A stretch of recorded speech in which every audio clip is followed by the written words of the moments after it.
হঠাৎ করে লঞ্চের ভিতরে তার সন্তানটা লঞ্চ থেকে পানিতে পড়ে গেল।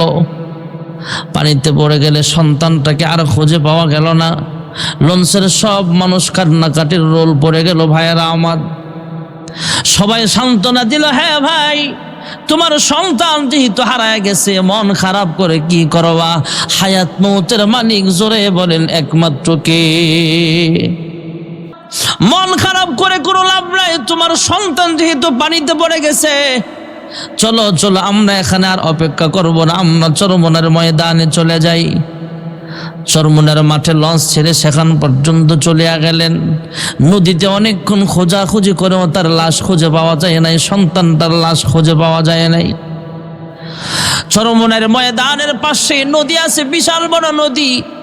নদীর কিনারায় যখন ট্রলার ভিড়ছে, সবাই লঞ্চ থেকে নাইমা ওই যেই সন্তানটা লঞ্চ থেকে হারায় গেছে, ওই সন্তানের বাবাও কাঁদতে কাঁদতে যখন লঞ্চ থেকে নাইমা দেখে একটা গাছের ছায়ার নিচে এর ছোট্ট সন্তানটা দাঁড়ায়া আছে। জোরে কোন সুবহানাল্লাহ। আশ্চর্য ঘটনা ভাইয়েরা আমার, বানানো কিচ্ছা না, এটা বাস্তব মুখে একটা কথা ভাইয়েরা আমার। এবার এই ছোট্ট বাচ্চাটাকে বাবা ধরে চুমু খায় আর ডাক দেয়া বলে, হ্যাঁ সন্তান, তোমার হারাইলাম, নদীর মধ্যে পানির মধ্যে ডুবে গেলা, তুমি এখানে কিভাবে আসলা? ওই ছোট্ট বালক ডাক দেয়া বলে, আব্বা, আমি যখন পানিতে পড়ে গিয়েছিলাম তোমরাও আমাকে খুঁজে পাও নাই। এমন সময় তাকায় দেখি মোটামুটি বৃদ্ধ একটা মানুষ, অর্ধবয়সী মানুষ, 40-50-এর কাছাকাছি বয়স অথবা কম বেশি হতে পারে, মোটামুটি বৃদ্ধ একজন মানুষ আমাকে ওই পানি থেকে উঠায়া এই গাছের ছায়ার নিচে দাঁড় করায় দিছে। জোরে কোন সুবহানাল্লাহ। এবার বাবা সন্তানকে পায়া খুশি, সন্তানও বাবারে পায়া খুশি। এবার সবাই মিলে এই বাচ্চাটাকে নিয়ে গেলেন ফজলুল করিম রহমাতুল্লাহ আলাইহির সাথে দেখা করার জন্য। হুজুরের রুমে ঢুকছে, হুজুরের সাথে মুসাফা করবে, দেখা করবে এবং সব ঘটনা খুলে বলবে। ঘরে যখন ঢুকছে, দরওয়াজা দিয়ে ঢুকছে, হুজুরের সাথে এখনো তারা দেখা করতে পারে নাই, মুসাফা করতে পারে নাই।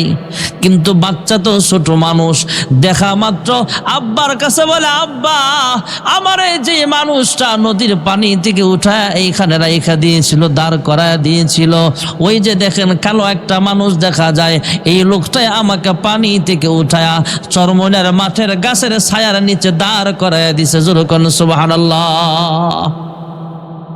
সবাইয়ের বুঝতে আর বাকি নাই, এটা পীর সাহেব হুজুরের কারামতি তথা হয়তো উনি পাঠাইছেন, উনি উঠাইছেন, অথবা ওনার বেশে হয়তো আল্লাহ কোনো ফেরেশতাও পাঠায়া দিতে পারে। সুবহানাল্লাহ বলে। আল্লাহ ওয়ালারা আল্লাহর সাথে মাঝে মাঝে পাগলামি করে।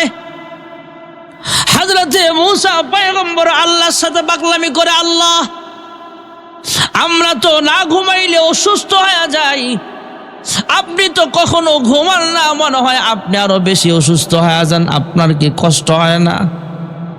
আল্লাহ কয়, না, আমি আল্লাহ তো ঘুমের মুখাফেক কিনা, আমার ঘুমাইতে হয় না। মূসা পয়গম্বর ডাক দেয়া কয়, আল্লাহ, ঘুমাইলে কি অসুবিধা, একটু প্র্যাকটিক্যাল আমার যদি দেখায় দিতেন। মহান আল্লাহ হযরত মূসা পয়গম্বরকে ডাক দিয়া বলে, হ্যাঁ মূসা, তোমার হাতে একটা পানি ভর্তি গ্লাস নিয়ে তুমি দণ্ডায়মান হও। মূসা পয়গম্বর পানি ভর্তি একটা কাচের গ্লাস নিয়ে দাঁড়ায় রইলেন। আল্লাহ তাআলা কুদরতি আওয়াজ দিয়া তার শরীরের মধ্যে একটু ঘুম ঢাইলা দিলেন। মূসা পয়গম্বর হালকা দাঁড়ায়া দাঁড়ায়া ঘুমায়। আমি আপনাদের জিজ্ঞেস করি, আমি যদি গ্লাস নিয়ে দাঁড়ায়া যাই আর যদি চোখে ঘুম আসে, গ্লাস হাতে থাকবো নি? জোরে কন। মূসা পয়গম্বরের গ্লাসটাও নিচে পড়ে টুকরা টুকরা হয়ে যায়।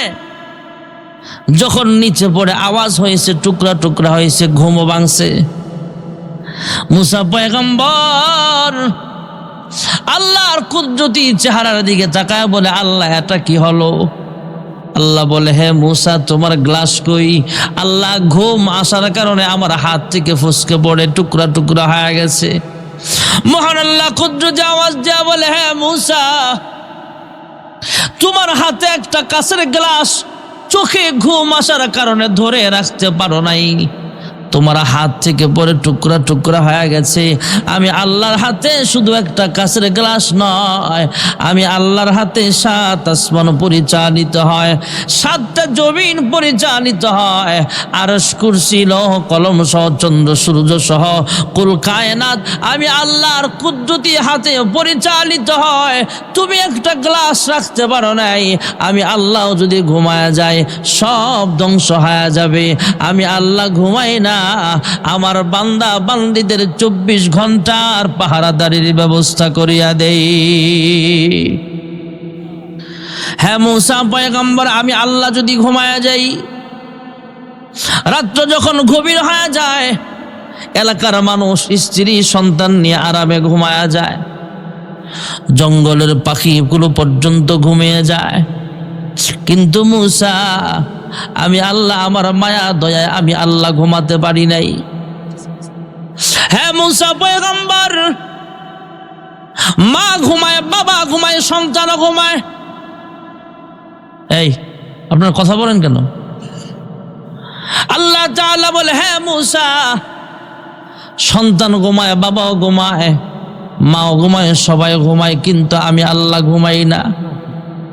চেয়ারম্যান ঘুমায়, মেম্বার ঘুমায়, থানার ওসি সাহেব ঘুমায়, সবাই ঘুমায়, কিন্তু আমি আল্লাহ ঘুমাই না। কেন জানোনি?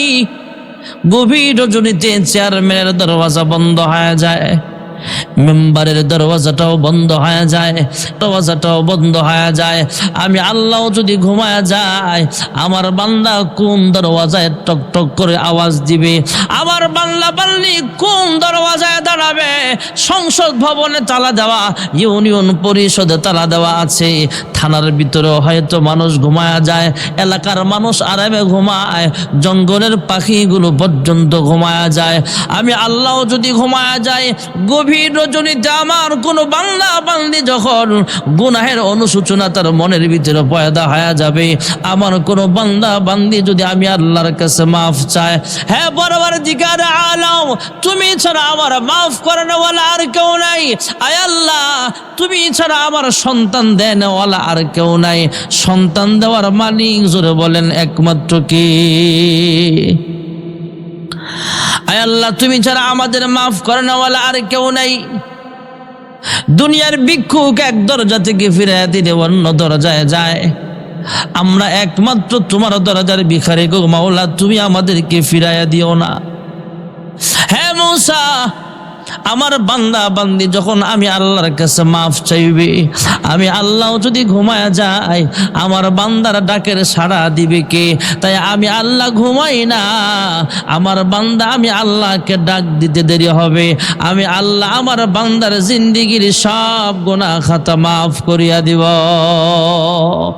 ক্ষমা চাও ডুবে যদি পাপ দরিয়ায়, ক্ষমা করে দিবেন প্রভু দয়া বিলায়, দরগাহে কেন তার, দরগাহে কেন তার হাত পাতো না, হৃদয়ের জানালা খুলে দাও না, প্রভুর প্রেমে কেন সাড়া দাও না। অসীম ক্ষমতা যার সবার উপর,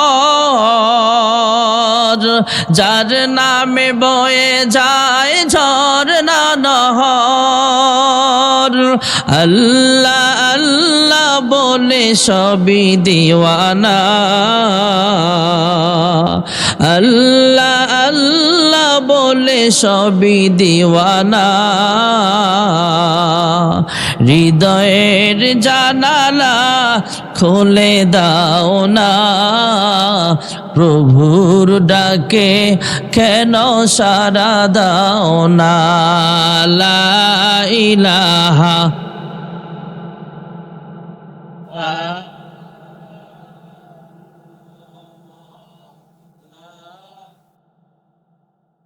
মুহাব্বতে জোরে জোরে লা ইলাহা।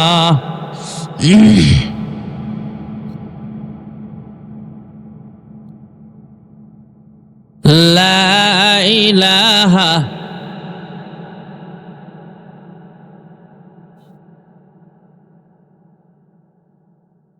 লা ইলাহা ইল্লাল্লাহ।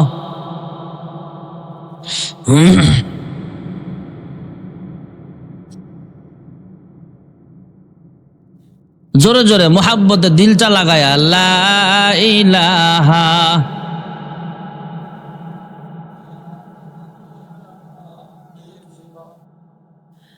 লা ইলাহা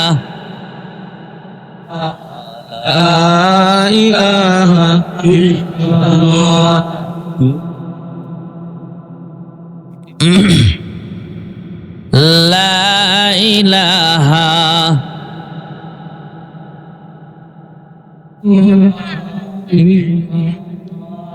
अल्लाह अल्लाह क्या मुबारक नाम है, अल्लाह अल्लाह क्या मुबारक नाम है, अल्लाह अल्लाह आशिकों का कम है। ला इलाहा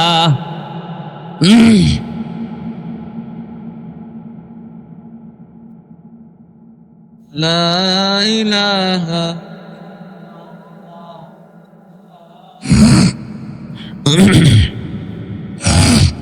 ला इलाहा इल्लल्लाह मुहम्मदुर রাসূলুল্লাহ সাল্লাল্লাহু আলাইহি ওয়াসাল্লাম। তাহলে আল্লাহর নামের দাম আছে না নাই? মুহাম্মদ আবারও ডাক দেন না আল্লাহ। আল্লাহ ওর আদর করে আমাদের বানাইছেন, মরণ পর্যন্ত আল্লাহ আমাদের জিহ্বাটার দিকে তাকায় থাকে। জোরে কোন সুবহানাল্লাহ। এটার নাম কি? জোরে কোন? চেয়ার। কি এটা? বাংলায় কি? কিন্তু চেয়ারটা আমাদের প্রচলন হয়ে গেছে, যদিও এটা ইংরেজি। বাংলায় হলো কেদারা, আরবিতে বলা হয় কুরসি। সুবহানাল্লাহ কন্যা। কোরআন শরীফে একটা আয়াত আছে, আয়াতুল কুরসি। সুবহানাল্লাহ বলেন। আমি একজন বক্তা সাহেব, আমার জন্য চেয়ারের ব্যবস্থা আছে। ইউনিয়ন পরিষদে মেম্বার চেয়ারম্যানের জন্য আলাদা আলাদা চেয়ারের ব্যবস্থা আছে। পার্লামেন্ট সদস্যদের জন্য আলাদা আলাদা চেয়ারের ব্যবস্থা আছে। রাষ্ট্রনায়ক রাষ্ট্রপ্রধানের জন্য আলাদা চেয়ারের ব্যবস্থা আছে। আমার আল্লাহ ডাক দিয়া বলে, হ্যাঁ বান্দা বান্দি, তোমরা মনে করতেছ তোমাদের বুঝি চেয়ার আছে শুধু? আমি আল্লাহর হাতে সব ক্ষমতা, আমি আল্লাহ হলাম সব কিছুর মালিক। আমি আল্লাহরও একটা কুদরতি চেয়ার আছে। যেরকম সুবহানাল্লাহ।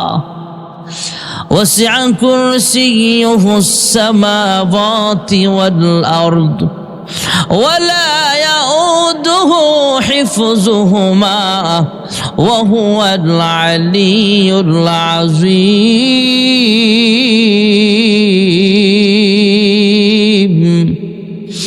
আল্লাহর চেয়ারটা কত বড় ভাইরা আমার। আমরা মানুষ যত বড়, আমাদের চেয়ারটাও তত বড়। ব্যাস যদি একটু লম্বা হয়, এটা আর একটু বড় হতে পারে, কয়েকজন বসা যায়। আমার আল্লাহ যেহেতু সবচেয়ে বড়, আমার আল্লাহর চেয়ারটাও এত বড় ভাইয়েরা আমার। 7 আসমান 7 জমিন পোটলা বানায়া আল্লাহর কুদরতি চেয়ারের মধ্যে রাখলে চেয়ারটা একটা টেনিস বলের মতো দেখা যাবে। যেরকম সুবহানাল্লাহ। আল্লাহ বলে, আমি আল্লাহর চেয়ারটাও সবচেয়ে বড়। আমার আল্লাহ যেহেতু সবার চেয়ে বড়, আল্লাহর চেয়ারটাও তত বড়। কত বড় আল্লাহ, যত বড় আল্লাহ কত বড়। আল্লাহ সবচেয়ে বড়, আল্লাহর চেয়ারটাও সবচেয়ে বড়। যেরকম সুবহানাল্লাহ। ভাইয়েরা আমার, বন্ধুরা আমার, তাহলে আমরা ইবাদত করব একমাত্র কার? আমার আপনার নবী, বিশ্ব নবী রাহমাতুল লিল আলামিন বলেন, হে উম্মত, সময় মতো 5 ওয়াক্ত নামাজ রীতিমতো আদায় করবা। কয় ওয়াক্ত নামাজ? জোরে কর না। কিছু আমল নিয়ে যান। 5 ওয়াক্ত নামাজ সময় মতো আদায় করবা। ফজরের নামাজ ঠিক মতো আদায় করলা। তুমি একজন কৃষক মানুষ, চলন বিলের মাঝখানে কৃষি কাজ করো। সকালবেলা তুমি রওনা হয়ে গেলা কৃষি কাজ করার জন্য। চলন বিলে অনেক কৃষক কাজ করে যারা দুপুরের বেলা বাড়িতে আসার সুযোগ হয় না, আসে না নাই? কাজ শেষ করে সন্ধ্যার সময় বাড়িতে ফিরে। ভাইয়েরা আমার, বন্ধুরা আমার, আপনি একজন কৃষক হতে পারেন। এই কৃষক, অনেক কৃষক কেমন দেখা যায়, কাজ করতেছে সকালবেলা যখন জমিনের দিকে রওনা হয়, চলন বিলের মাঝখানে জমিন, বাড়ি থেকে অনেক দূর।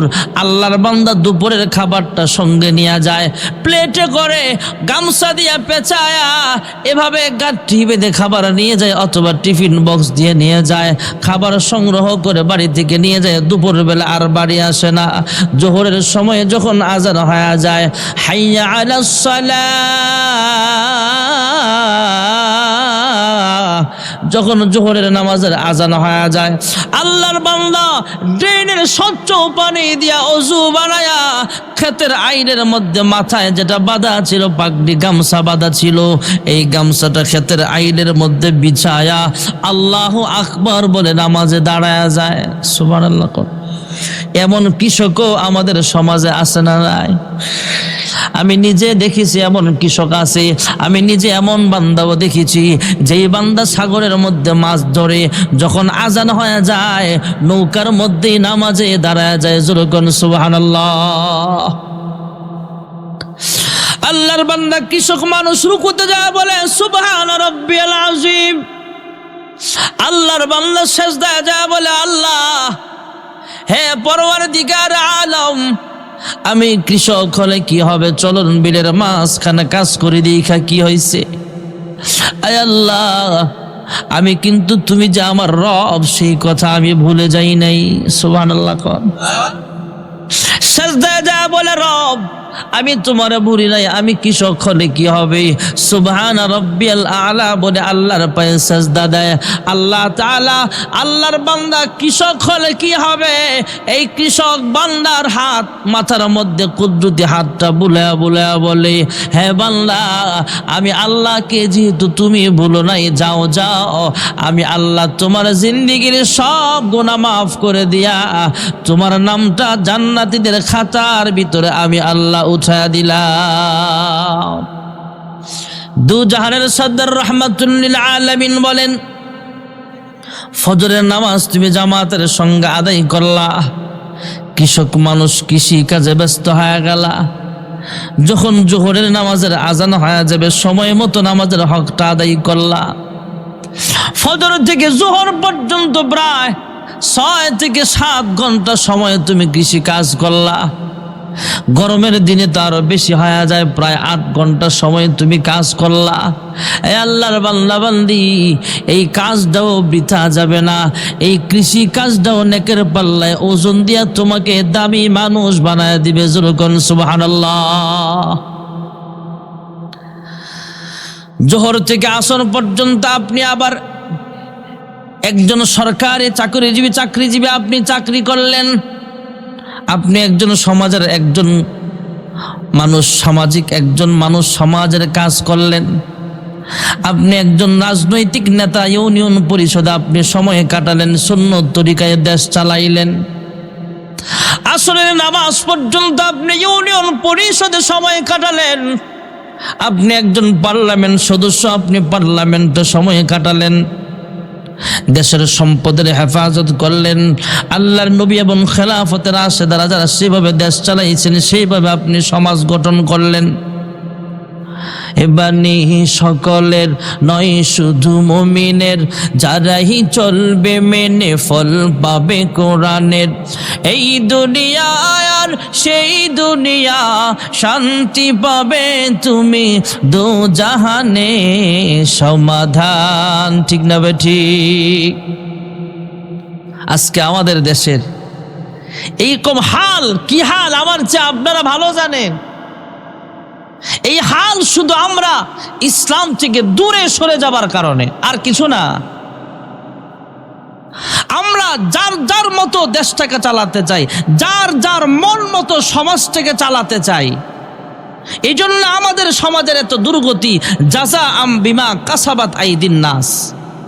কোরআন শরীফ শুধু মৃত ব্যক্তি মারা গেছে তার খতম দেওয়ার জন্য আমরা কোরআন রেখে দিয়েছি, কোরআন রেখে দিয়েছি শুধু আমরা রমজান মাসে কোরআন খতম দেওয়ার জন্য। আরে ভাই, এই কোরআন তো কিয়ামত পর্যন্ত সব মানুষের, সব মহলের মানুষদের সংবিধান। সুবহানাল্লাহ কোন। কিন্তু আমরা কোরআনটা ছুঁয়েও দেখি না। আমাদের দেশে বহু নেতা আছে, আপনারা আপনাদের ঘাড়ে নিবেন না, আমি কাউকে টার্গেট করে বলছি না, বহু নেতা আছে সালামটা শুদ্ধ করে দিতে পারে না। সালাম আলাইকুম, তাহলে তার দ্বারা দেশের শান্তি কেমনে আসবে? উনি যে ক্ষমতায় আছে, কে আছে তা বলছি না আমি শুধু বাস্তব চিত্রটা আপনাদের বলছি। আমরা সালাম দিতে শুদ্ধ করে জানি না, সূরা ফাতিহা শুদ্ধ করে জানি না। আমার হাতে যদি এলাকার নেতৃত্ব আসে, আমি শান্তি প্রতিষ্ঠা করার কেমনে চেষ্টা করব? এজন্য হে মানুষ, যতদিন কোরআন থেকে আমরা বিচ্ছিন্ন থাকব, মারামারি, কাটাকাটি, দ্রব্যমূল্যের দাম বাড়তেই থাকবে। নিয়ন্ত্রণ করা কাহারও হাতে সম্ভব হবে না, স্বয়ং সৌদি আরবেই তো সম্ভব হয় না। আরে পুরা পৃথিবীর মানুষ খেলার মাঠে নাচতেছে, নাচক, তোমরা কালেমার পতাকা নিয়ে কেমনে নামলা? ঠিক না বেঠিক জোরে বলেন। আমি আপনাদের জিজ্ঞেস করি, ফুটবল খেলা হালাল না হারাম? আসতে কোন কোন জোরে কান। আমরা বাঙালি সবাই না, সবাই তো আর খেলা দেখে না, আমি তো খেলা দেখি না, অনেকেই খেলা দেখে না, সবাই না। আমাদের বাংলাদেশে হারাম হোক, এরপরও কি বিশ্বকাপ খেলা খেলতেছে নাকি? জোরে কতক্ষণ খেলতেছে? বর্তমান ফুটবল খেলা কি বাংলাদেশ আছে? ছাগলের 3 নম্বর বাচ্চা, 2টা খায়ান আছে, একটা না খায়ান আছে। আর্জেন্টিনা ব্রাজিল গোল্ড কাপ পাইলে আমার আপনার কি? আমরা ফাউল আসতেছি। এই খেলার উপলক্ষে বাংলাদেশে হাজার হাজার কোটি টাকা নষ্ট হচ্ছে। আমি মাঝে মাঝে অবাক হয়ে এগুলো দেখে, জায়গায় জায়গায় বড় বড় খেলার আয়োজন। ঢাকা ভার্সিটি চত্বরে ঢুকলাম গত 24 নভেম্বর, ঢাকা ধামরায় মাহফিল করে রাতের 2টার সময় ঢুইকা দেখি, 1:30 2টার দিকে ঢুইকা দেখি হাজার হাজার মানুষ, স্টেডিয়ামের মতো মানুষ খেলা দেখতেছে। যেই খেলা মুসলমানের জন্য হারাম, সেই খেলার জন্য মানুষ পাগল। আমরা তো পাগলই। সৌদি আরব কালেমার পতাকা লয়ে দৌড়ায়। এই জন্য মুসলমান সাবধান, আমাদের সাবধান হতে হবে। কোরআনী শাসন, যে ক্ষমতায় আসেন সেই থাকেন, যে চেয়ারম্যান আসেন সেই থাকেন, শুধু কোরআনটাকে সংবিধান বানান। আল্লাহর কসম, হানাহানি, মারামারি, চুরি, বাটপারি, বেবিচার, কেশরের ব্যবসায়ী, মাদক ব্যবসায়ী মুহূর্তে বন্ধ হয়ে যাবে। ঠিক না ঠিক জোরে বলেন। ভাইরা আমার, বন্ধুরা আমার, আপনি একজন পার্লামেন্ট সদস্য, আসরের নামাজটা ঠিক মতো আদায় করে আপনি দেশ পরিচালনা করেন সুন্নত তরিকায়। মাগরিবের নামাজ পর্যন্ত আপনি দেশ চালাইলেন সুন্নত তরিকায়। মাগরিবের আজান যখন হয়ে যাবে, আলহামদুলিল্লাহ, আমাদের পার্লামেন্টের সদস্য অনেক এমন আছে, আজান হয় তো টুপিটা লাগায় মসজিদে চলে যায়। যেরকম সুবহানাল্লাহ। ভালো নেতা এখনো আছে না নাই? ভালো পুলিশ এখনো আছে।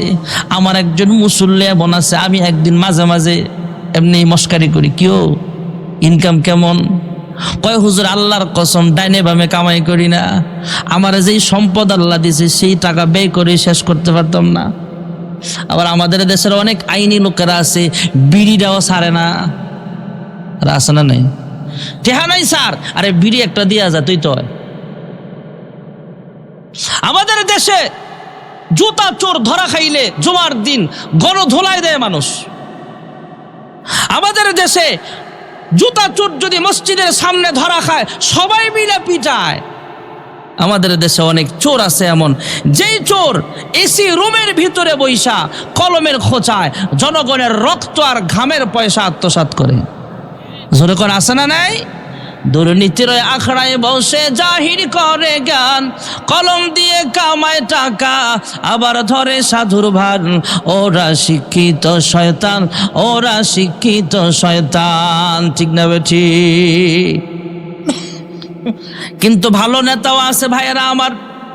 আমাদের দেশে অনেক নেতা আছে যারা তাহাজ্জুদের নামাজও পড়ে, মাগরিবের আজান হয়ে গেছে, পার্লামেন্টের অধিবেশন অফ করে আল্লাহর বান্দা নামাজে চলে যায়।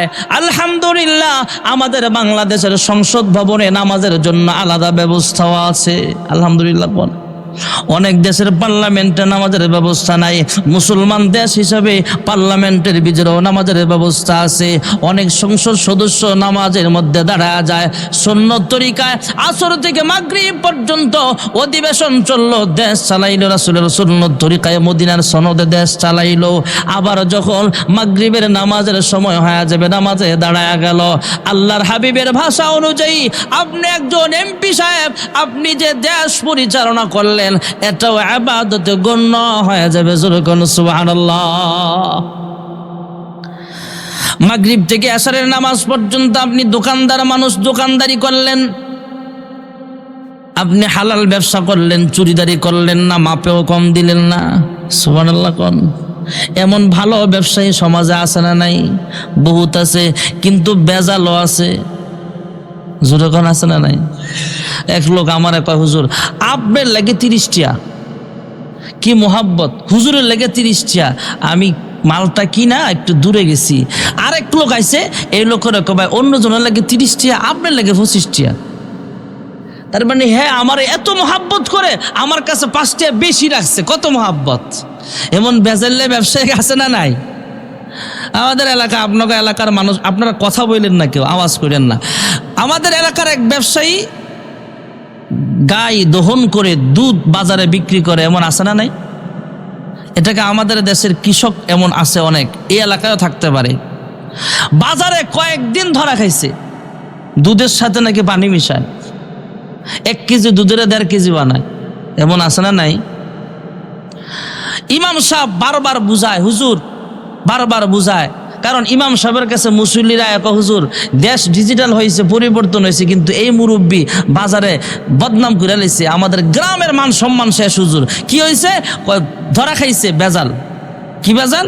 দুধের সাথে পানি মিশায়। ইমাম সাহেব সকালে বুঝায়, বিকালে বুঝায়, হুজুর আপনার সাথে ওয়াদা করলাম আর ভুলেও দুধের সাথে পানি মিশাবো না। পরের দিন সকালে আবার দুধ বেচতে যায়, দুধের বালতি সহ তার মাথার মধ্যে ঢেলে দিচ্ছে, ভেজাল ধরা খাইছে। পরের দিন আসরক্ত হুজুরের লোকে দেখা, কেউ মুরব্বী কালকানা আমার সাথে ওয়াদাবদ্ধ হইলেন দুধের সাথে পানি মিশাইবেন না। হুজুর আপনার যাতে যা ওয়াদা করছে আমি ওয়াদা রক্ষা করছি। ওয়াদা রক্ষা করলে ভেজাল ধরা খাইলো কেমনে? হুজুর সিস্টেমটা একটু ফাল্টাই দিছি। কেমনে? আগে দুধের সাথে পানি মিশাইতাম, আর এখন বালতির মধ্যে আগে থেকে পানি রাখি, এরপরে পানির সাথে এখন দুধ মিশাই। এমন ভেজাল ব্যবসায়ী সমাজে আছে না নাই? তেলের দাম এখন বেশি, তো তেলের লগে ভেজাল করে। ডুপ্লিকেট তেল 170 টাকা হলে অরিজিনালটা 190 টাকা, 10 টাকা বা 15 টাকা ডিফারেন্স থাকে। ডুপ্লিকেটটা দিয়ে অরিজিনালটার দাম রাখে। কিন্তু আপনাদের বাজারের ব্যবসা একটা আলহামদুলিল্লাহ ভালো। যেই কথাটা বলতেছিলাম ভাইয়ারা আমার, ব্যবসায় মাপে কম দিবেন না। হালাল ব্যবসায়ী যদি সুন্নত তরিকায় করতে পারেন, আল্লাহর হাবিব বলেন হাসরের মাঠে কয়েকজন মানুষ আরশের নিচে ছায়া প্রদান করবে। 1 নম্বরে হল ইমামুন আদিলুন। একটু আগে যেই নেতাদের কথা বলছিলাম, যেই নেতা আদল ইনসাফের সাথে দেশ চালাবে, সমাজ চালাবে, রাষ্ট্র চালাবে, সেই বাদশাকে আল্লাহ আরশের নিচে ছায়া দিবে। জোরে কোন সুবহানাল্লাহ। দোয়া করি আল্লাহ আমাদের দেশে যারা নেতা হয় এদেরকে এমন নেতাই বানাও যারা আরশের নিচে ছায়া পায়। এমন নেতা যদি হয়ে যায় দেশে আর অশান্তি আসবে না। জোরে কোন ঠিক না ঠিক?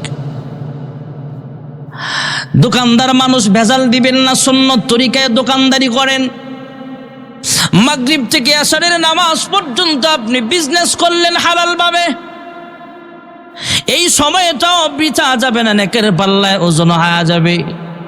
দু জাহানের সরদার রাহমাতুল্লিল আলামিন বলেন, উম্মত এশারের নামাজ তুমি জামাতের সঙ্গে আদায় করলা, আবার ফজরের ওয়াক্তে নামাজে জামাতে শরীক হলা, সারা রাত তুমি ঘুমাইলা, 7টার সময় এখন এশারের নামাজ হয়, রাতটা অনেক বড়, 6টার সময় হয় আবার ফজরের টাইম, তুমি প্রায় 11 ঘন্টা, 10.5 ঘন্টা থেকে 11 ঘন্টা তুমি ঘুমাইলা। ফজরের ওয়াক্তে যখন মুয়াজ্জিন আজান দিয়ে দিবে, খায়রুম মিনাল নাওম, ঘুম থেকে নামাজ বলো, এসো নামাজের দিকে, এসো কল্যাণের দিকে, এইভাবে যখন তোমাকে ডাক দিবে তুমি ঘুম থেকে জাগ্রত হয়ে মসজিদে নামাজের মুসল্লায় দাঁড়ায় গেলা। আল্লাহর হাবিব বলেন, উম্মত সারা রাতের ঘুমটাও বৃথা যাবে না, এই ঘুমটাকে অনেকের পাল্লায় ওজন দিয়া আল্লাহ তোমাকে জান্নাতি বানায় দিবে। জোরে কোন সুবহানাল্লাহ। আমরা যদি 5 ওয়াক্ত নামাজ ঠিক মতো আদায় করি, আল হারাম থেকে বেঁচে থাকি, গুনাহ থেকে বেঁচে থাকি, তাহলে 24টা ঘন্টাই হবে আমাদের ইবাদত। জোরে কোন সুবহানাল্লাহ। 5 ওয়াক্ত নামাজ পড়লে আল্লাহ একটা পুরস্কার দিবে দুনিয়াতে। কেউ যদি 5 ওয়াক্ত নামাজি হয়ে যায় তাহলে আল্লাহ তার রিজিকের অভাব দূর করে দিবে। সুবহানাল্লাহ কইেন না। আমরা যে এত পরিশ্রম করি রিজিকের জন্য, আল্লাহর হাবিব বলেন নামাজটা ঠিক মতো পড়ো, যাই কামাই করবা বরকত দিবে কে? সমাজের অনেক মানুষ আছে 5 ওয়াক্ত নামাজি কিন্তু গরিব, 100 টাকা দিন ইনকাম করতে কষ্ট হয়, 500 টাকা দৈনিক ইনকাম করতে কষ্ট হয়, চাউল আনলে ডাইল আনতে পারে না, ডাউল আনলে চাউল কিনতে কষ্ট হয়। এমন ফ্যামিলি হওয়ার পরও এই লোকটা যখন 5 ওয়াক্ত নামাজ ঠিক মতো পড়ে, তাকে জিজ্ঞাসা করে দেখবেন, আসসালামু আলাইকুম। ওয়ালাইকুম আসসালাম, কেমন আছেন? আলহামদুলিল্লাহ ভালো আছি। সুবহানাল্লাহ।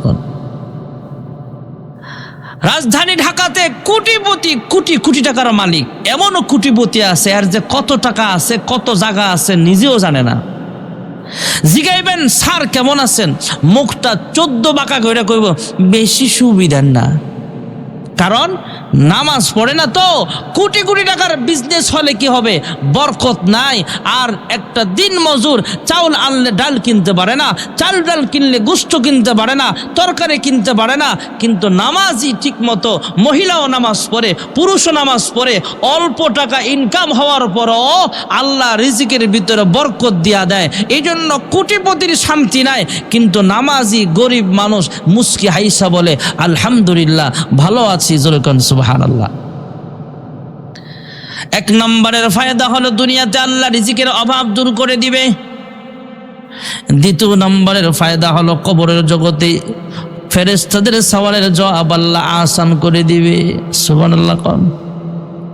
কবরের মধ্যে ফেরেশতা 3টা প্রশ্ন করবে। 1 নম্বরের প্রশ্ন হলো মার রাব্বুকা। আপনাদের এই কবরস্থানের উদ্যোগে মাহফিল, আমি যেই বাসায় খানা খাইলাম, আমার আগে যিনি বয়ান করলেন ওনার নানাজি, নানা না না যিনি অসুস্থ যিনি, উনি তো নানা। আবার আগে বয়ান করলেন ওনার নানা যে অনেক অসুস্থ, কখন জানি দুনিয়া থেকে চলে যায় বলা যায় না। এই এলাকার সর্বপ্রথম হাজী সাহেব হলো উনি। সুবহানাল্লাহ। এখন আর জামানায় তো হাজী সাহেবের অভাব নাই। বড় বড় সাইনবোর্ড লাগায় আলহাজ উমুক, আল্লাহাজ উমুক, কিন্তু থোতায় দাড়ি নাই। তোমার কি এর হজ কবুল হয়েছে আল্লাহর কাছে? তুমি আলহাজ লাগানোর জন্য হজ করেছ, যদি হজটা কবুলের জন্য করে থাকো তাহলে তোমার দাড়ি কই? ঠিক না ভাই? ঠিক জোরে ক। ঘরে ঘরে কয়েক ডজন হাজি, বরকত নাই। আগে সারা গ্রাম, সারা ইউনিয়নে একজন আরো হজ করতে যাইতো, বোনের সম্পদ, ভাইয়ের সম্পদ সব বন্টন করে দিয়া সবার কাছ থেকে বিদায় নিয়ে যাইতো। ঠিক না বেটিক জোরে কর। আর এখন মসজিদের খাড়ায়া কয় সবাই আমার লাগে দোয়া করেন, আমি হজ যাইতেছি। হ্যাঁ, বোন তার কাছ থেকে সম্পদ পায়, ভাই তার কাছ থেকে সম্পদ পায়, সবাই পায়, তার খবর নাই। আগের হাজী সাহেবরা ছিল উত্তম হাজী সাহেব, বসে। আগের হাজী সাহেবরা ছিল এমন, পুরা এলাকায় মিলে একজন হাজী সাহেব, কিন্তু হজ করতে যখন আসতো সবাই মিলে তার সাথে দেখা করতে যাইতো। ভাইয়েরা আমার, বন্ধুরা আমার, কবরের জগতে যখন আমরা চলিয়া যাব তখন ফেরেশতারা প্রশ্ন করবে মার রাব্বুকা, আমাদের রব জোরে বলেন একমাত্র কে? নামাজের মধ্যে আমরা তেলাওয়াত করি আলহামদুলিল্লাহি রাব্বিল আলামিন। সুবহানাল্লাহ। কোন আপনাদের পাবনা জেলায় সূরা ফাতিহা আছে না নাই? জোরে কথা বলেন। আমাদের কুমিল্লাতেও নামাজের মধ্যে আমরা তেলাওয়াত করি আলহামদুলিল্লাহি রাব্বিল আলামিন। বাংলাদেশের মানুষ বাংলায় কথা বলি, কিন্তু আমরা যখন নামাজের মধ্যে দাঁড়াই তখন আলহামদুলিল্লাহি রাব্বিল আলামিন পড়ি। পাকিস্তানের মানুষ উর্দু ভাষায় কথা বলে, এরাও যখন নামাজে দাঁড়ায় তখন বলে আলহামদুলিল্লাহি রাব্বিল আলামিন। ইংলিশ দেশের মানুষ, আমেরিকার মানুষ ইংলিশে কথা বলে, কিন্তু তারাও যখন নামাজে দাঁড়ায় তারাও বলে আলহামদুলিল্লাহি রাব্বিল আলামিন। আলহামদুলিল্লাহি রব, এখানে রবের আলোচনা জোরকন আছে না নাই? জোরকন আছে না নাই? সূরা ফাতিহার সাথে একটা সূরা মিলাইলাম। আল্লাহু আকবার বলে যখন রুকুতে গেলাম 3 বার 5 বার বা 7 বার বলা সুন্নাত। সুবহান রাব্বিয়াল আযীম, সুবহান রাব্বিয়াল আযীম, এখানে রবের আলোচনা জোরকন আছে না নাই? সামি আল্লাহু লিমান হামিদা, রব্বানা লাকাল হামদ, এখানে রব আছে না নাই? আল্লাহু আকবার বলে আমরা সাজদায় গেলাম, সেখানেও রবের আলোচনা। আল্লাহর কোনো বান্দা বান্দি যখন দাঁড়ায়ও রবের আলোচনা, রুকুতে যাও রবের আলোচনা, সাজদায় যাও রবের আলোচনা। 5 ওয়াক্ত নামাজ রীতিমতো আদায় করবে। আল্লাহর হাবিব রাহমাতুল লিল আলামিন বলেন, উম্মত তুমি যখন দুনিয়া থেকে বিদায় হয়ে যাইবা, জানি না আজকের মাহফিল জানি কার জন্য জীবনের শেষ মাহফিল হয়ে যায়। অল্প সময়ের ভিতরে দোয়া হয়ে যাবে ভাইয়েরা আমার। জানি না কার জন্য আজকের মাহফিল জীবনের শেষ মাহফিল হয়ে যায়। আপনি আমি যখন দুনিয়া থেকে বিদায় হয়ে যাব, কিছু মানুষ দৌড়ায়া মসজিদে যাবে মাইকে আলান দেওয়ার জন্য, কিছু মানুষ বাজারের পথে রওনা হয়ে যাবে আমার জন্য কাফনের কাপড় কিনবে, কয়েকজন মিলে বড়ই পাতার গরম পানি করতে ব্যস্ত হয়ে যাবে, কয়েকজন মিলে কবরস্থানে চলে যাবে, কবরস্থানে আমার জন্য কবর খনন করার জন্য। এভাবে আমার জীবনটা একদিন ফুরিয়ে যাবে। ভাইরা আমার, মশারি টানায়া জীবনের শেষ গোসল দিয়ে আমাকে আপনাকে কাফনের কাপড়ের প্যাকেট বানায়া কবরে শোয়া দিবে।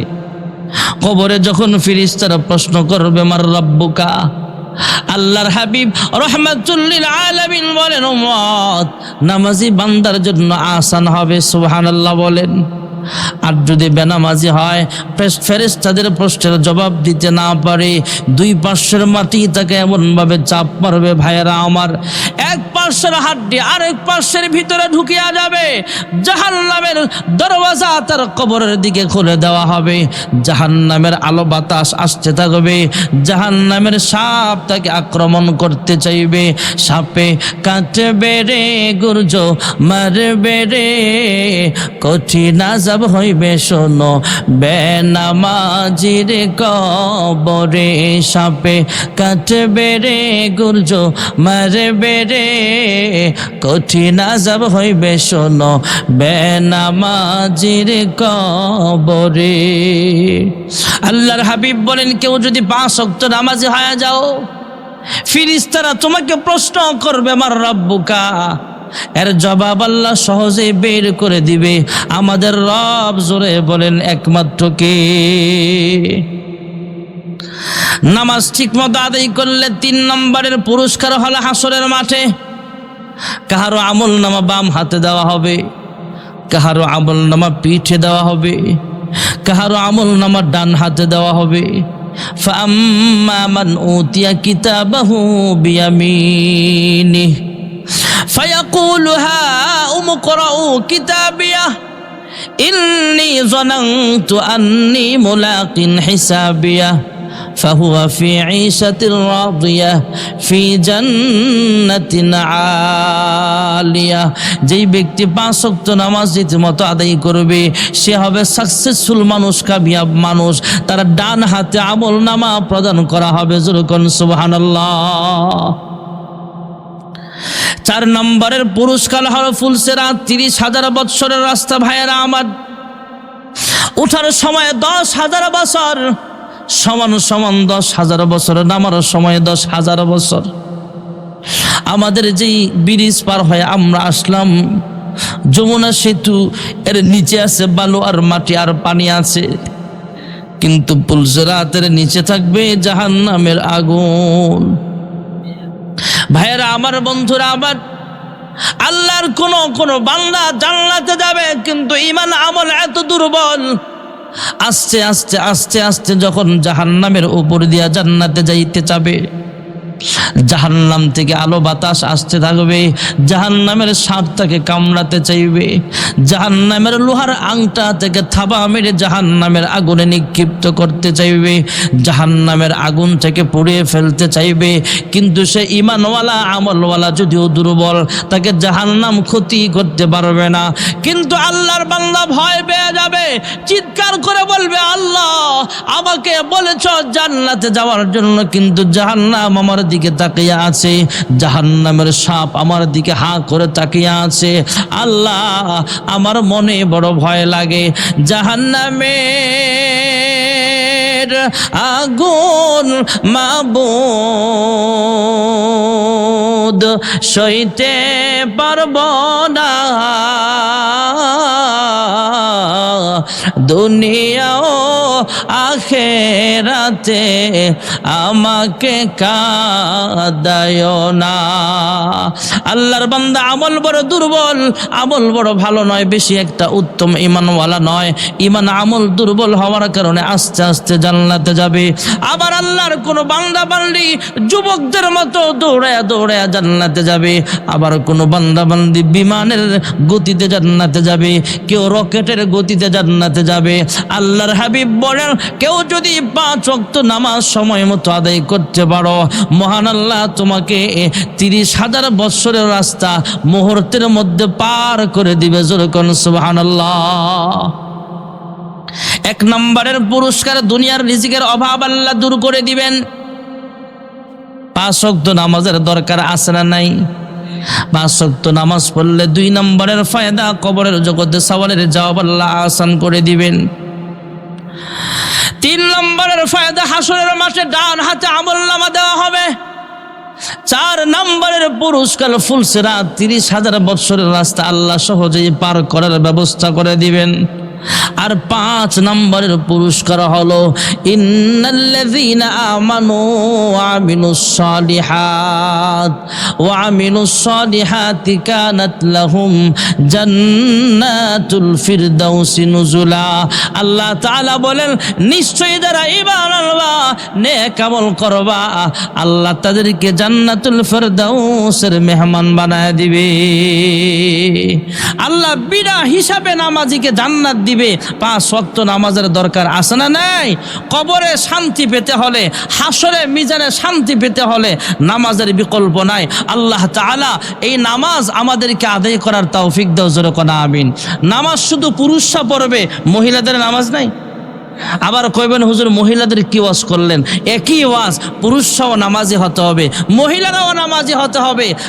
বর্তমান বাংলাদেশে, বর্তমান আমাদের দেশে, আমাদের এলাকায় পুরুষরা নামাজি বেশি, মহিলাদের নামাজে একটু অলসতা আছে বেশি।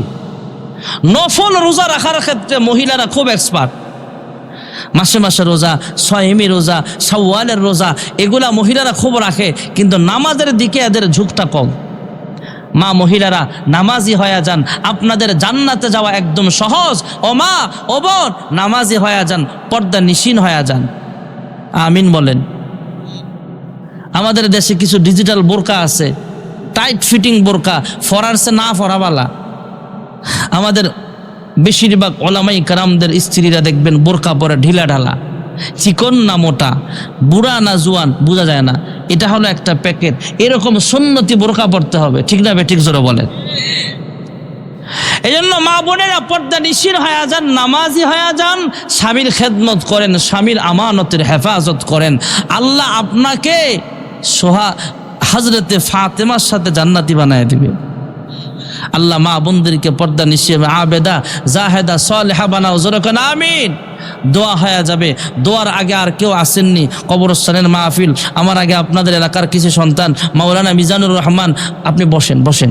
মিজানুর রহমান রহমানী সাহেব অনেক সময় নিয়ে আলী মুহাম্মদ كما صليت على إبراهيم وعلى آل إبراهيم إنك حميد مجيد اللهم بارك على محمد وعلى آل محمد كما باركت على إبراهيم وعلى آل إبراهيم إنك حميد مجيد দোয়ার আগে আরেক ভাই ইসমাইল সর্দার সাহেব 1 বস্তা সিমেন্ট দিবে।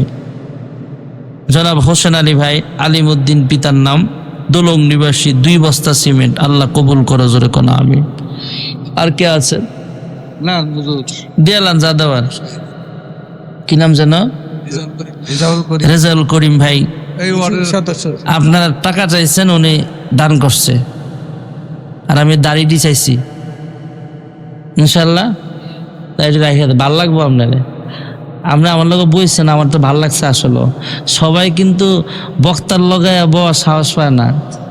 মাশাআল্লাহ, আল্লাহ দিনের জন্য কবুল করুক, দাড়িওয়ালা সুন্নতওয়ালা বানায় দাও, যেরকম আমিন। মেম্বার সাহেব আপনাদের কথাও রাখছে, সবাই সবার তৌফিক অনুযায়ী দান করবে। কেউ যদি 2 লক্ষ টাকা দেয়, সে কোটিপতি দিতেই পারে। আপনার 2 টাকা তৌফিক আছে, 2 টাকাই দেন, নিয়তটা সহি থাকতে হবে। কার জন্য দান করা? আল্লাহর জন্য। মেম্বার সাহেব 2000 টাকা জোরকন মারহাবা নগদ দিয়ে দিছে, আল্লাহ কবুল করো, জোরকন আমিন। সবাই বসে যান, দোয়ার শেষে যেখানে বসা থাকবেন সেখানেই তাবারক দেওয়া হবে। আপনাদেরকে যারা দাঁড়িয়ে থাকবেন ওখানে যে তাবারক দেওয়া হবে না, সবাই বসে যান, সবাই ভিতরে বসে যান, দোয়া হয়ে যাবে। আর 100 টাকা। আচ্ছা আচ্ছা আচ্ছা, যে আরেক ভাই 100 টাকা দিছে, আল্লাহ কবুল করো। আর কেউ আসেননি ভাই? খুব দ্রুত করি। জি, আর কেউ আসেননি? আর কিছু বলবেন নি? কেউ বলেন। আরো 10 মিনিট। লা হাওলা ওয়ালা কুওয়াতা ইল্লা বিল্লাহ। কালেকশন টাকা গণার জন্য বসে আছেন? না না না না না, এটা কালেকশন শেষ, আর বসে থাকবো কেমনে? আপনারা টাকা গইনে তাবারক দেওয়া যখন শেষ হইব তখন আপনারা জানাই দিয়েন মাইকে, অসুবিধা নেই। এখন দোয়া হয়ে যাক। আর যদি কেউ দেওয়ার থাকেন দোয়ার আগে বলেন। জি মাশাআল্লাহ, কি নাম? দান আসতেছে। আশিক ভাই, এত দেরিতে দান যারা করতেছেন খুব দ্রুত পাঠান। আপনারা তো এইভাবে আসলে তো সারা রাইতে আইব, তাহলে কেমন হইলো বলেন? আমরাও তো, আপনারা তো ভাবছেন একদিন। আমি গত রাতে মাহফিল করছি তাহিরপুর বর্ডার এলাকা, সকাল 8টায় ঢাকা পৌঁছাইছি। আজকে কটায় পৌঁছবো আল্লাহ জানে। আমরা বলছে 10:30টায় মাইক দিব, 12টার ভিতরে মাহফিল শেষ। এখন কটা বাজে দেখেন? ঢাকা কোন সময় যাব? এই জন্য রাত্র অনেক হয়ে গেছে। যারা দান করছেন করছেন, যারা করবেন কমিটির কাছে পৌঁছায় দিন। আল্লাহ সবার দান কবুল করুক, সকলে বলে আমিন। আলহামদুলিল্লাহি রাব্বিল আলামিন। والصلاة والسلام على أشرف الأنبياء والمرسلين وعلى آله وأصحابه أجمعين. ربنا ظلمنا أنفسنا وإن لم تغفر لنا وترحمنا لنكونن من الخاسرين. يا رب العالمين يا أكرم الأكرمين. ওগমালি গভীর রজনীতে তাহাজ্জুদের সময়ে আমরা কতিপয় গুনাহগার তোমার শাহী দরবারে হাত উঠায়া দিলাম। আয় আল্লাহ, শুরু থেকে পর্যন্ত যা কিছু আলোচনা হয়েছে ভুল ভ্রান্তি মার্জনা করে আর হাদিয়া লক্ষ কোটি গুণে বাড়াইয়া বিশ্ব নবীর রওজা ছাড় সোনার মদিনায় সবুজ রঙের গম্বুজের নিচে পৌঁছে দাও। আয় আল্লাহ, তাকে উসিলা করে বাবা আদম আলাইহিস সালাম থেকে এই দোয়া পর্যন্ত যত মুমিন মুমিনাত অন্ধকার কবরে শায়িত আছে প্রত্যেকের কবরের হাদিয়াগুলো পৌঁছা দাও। আয় আল্লাহ, খাস করে আমরা যারা হাত বাড়াইলাম, জানি না কে জানি মা দুঃখিনী হারাইয়া, প্রাণের আব্বা জান হারাইয়া এতিমের মতো হাত বাড়াইছো গো আল্লাহ। জানি না গো মালিক, কার মা বাবার কবরে জাহান্নামের আগুন দাউ দাউ করে জ্বলতেছে। আয় আল্লাহ, তাদের পক্ষ থেকে মাফ চাই, ক্ষমা চাই। আজকের এই মাহফিলের উসিলায় তাদের কবরগুলো জান্নাতের বাগান বানা দাও। রব্বির হামহুমা কামা রব্বায়ানি সগীরা। আয় আল্লাহ, যারা টাকা দিয়া পয়সা দিয়া সুপরামর্শ দিয়া এমন সুন্দর একটা জান্নাতের বাগান সাজাইছি, প্রত্যেকের মনের নেক আশাগুলো পূরণ করিয়া দাও। আয় আল্লাহ, তোমার বান্দা বান্দিরা কবরস্থানের জন্য দান করতেছে। রাত্র অনেক হয়ে গেছে, তাই সবার নাম আমি বলতে পারলাম না। এমন করতে করতে হয়তো ফজরের সময় হলো, তারা দান করতেই থাকবে। এলাকার মানুষের মনটা অনেক বড়, মাদ্রাসার প্রতি মহাব্বত বেশি, মসজিদের প্রতি মহাব্বত বেশি, কবরস্থানের প্রতি মহাব্বত বেশি। প্রত্যেকটা মা বোনকে তুমি মাফ করিয়া দাও।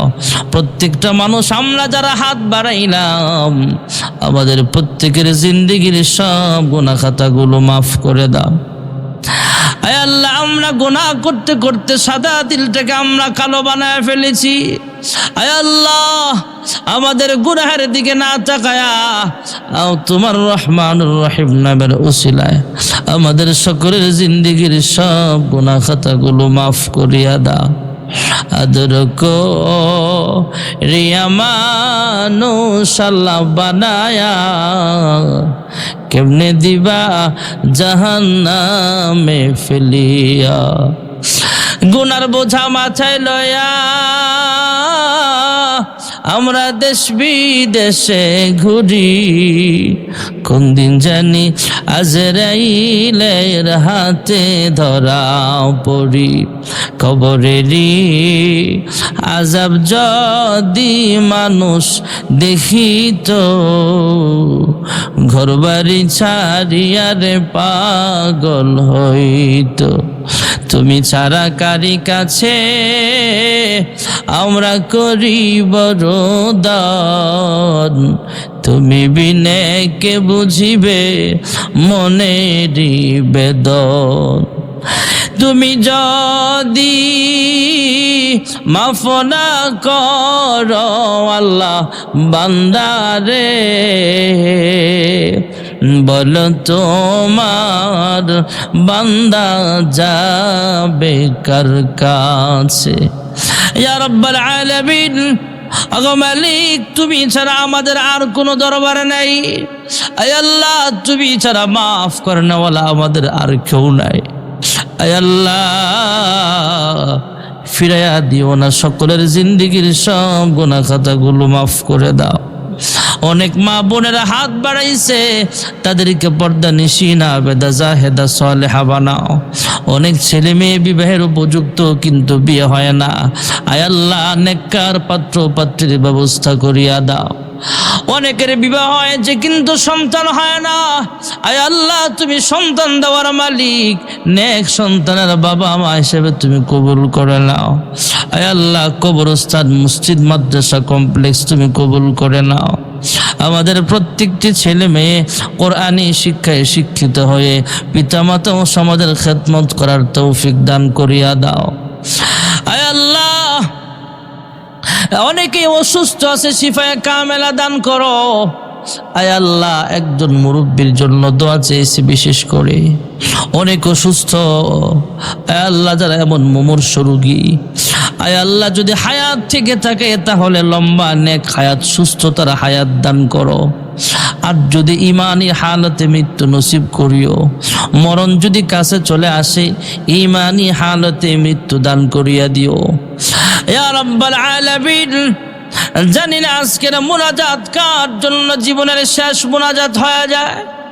আয় আল্লাহ, জানি না কার জন্য কাফনের কাপড় রেডি হয়ে গেছে, কার জন্য জানি বাসজারের বাসটাও বাতি হয়ে গেছে, জানি না গো মালিক কার জন্য জানি মশারিটা অপেক্ষা করতেছে, খাট অপেক্ষা করতেছে।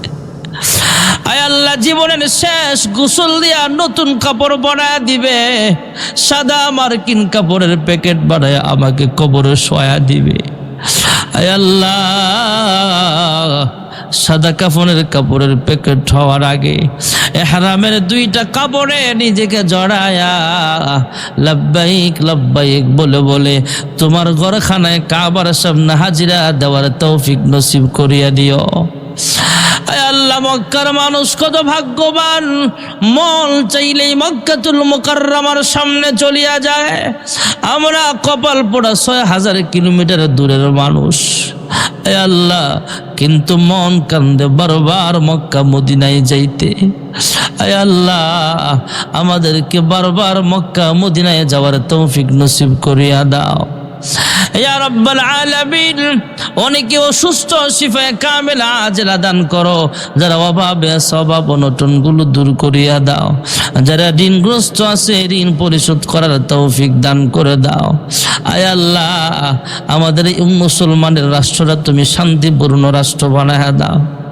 হায় আল্লাহ, হিংসা বিবাদ মারামারি কোন রাহাজানি বলে যায় আমরা যেন মুসলমান হিসাবে চলতে পারি এমন একটা রাষ্ট্র পরিণত করিয়া দাও। আয় আল্লাহ, অনেকে অসুস্থ, শিফা দান করো। হালাল রিজিকের খাজানা তুমি বুলন্দ করিয়া দাও। সর্বপ্রকার বালা মুসিবত থেকে হেফাজত ফরমাও। আল্লাহুম্মা ইহফাজনা মিন কুল্লি বালাইদ দুনিয়া ওয়া আযাবিল আখিরা ওয়া তাওফানা মুসলিমান ওয়া আলহিকনা বিস সালিহিন। সুবহান রাব্বিকা রাব্বিল ইজ্জাতি আম্মা ইয়াসিফুন ওয়া সালামুন আলাল মুরসালিন ওয়ালহামদুলিল্লাহি রাব্বিল আলামিন। ওয়ারহামনা মাআহুম বিরহমাতিকা ইয়া আরহামার রাহিমিন। আসসালামু আলাইকুম ওয়া রাহমাতুল্লাহি ওয়া বারাকাতুহু।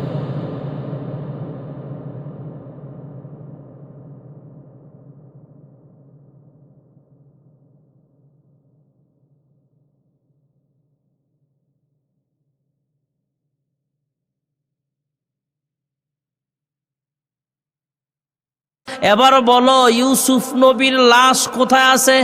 মহিলা ইশারা দিয়ে দেখালেন নীল নদের অমুক জায়গায় আছে। মুসা পয়গম্বর সেখানে দাঁড়ালেন। আল্লাহর হুকুমে পানির মধ্যে লাঠি দিয়া বাড়ি দিলেন, ইশারা দিলেন। পানি দুই ভাগ হয়ে গেলেন। ইউসুফ পয়গম্বরের লাশ উঠে আসলেন। হযরতে মুসা পয়গম্বর বনি ইসরাইলের ওই এলাকার লোকজনদেরকে একত্রিত কইরা ডাক দিয়া বলেন, আমার ভাই ইউসুফের কবর কোথায় আছে তোমরা বলো। আল্লাহ হুকুম করেছেন, আল্লাহ যেইভাবে জিজ্ঞেস করতে বলেছেন লোকদেরকে জিজ্ঞেস করলেন, তোমরা বলো আমার ভাই ইউসুফ পয়গম্বরের কবরটা এই মুহূর্তে কোথায় আছে তোমরা বলিয়া দাও।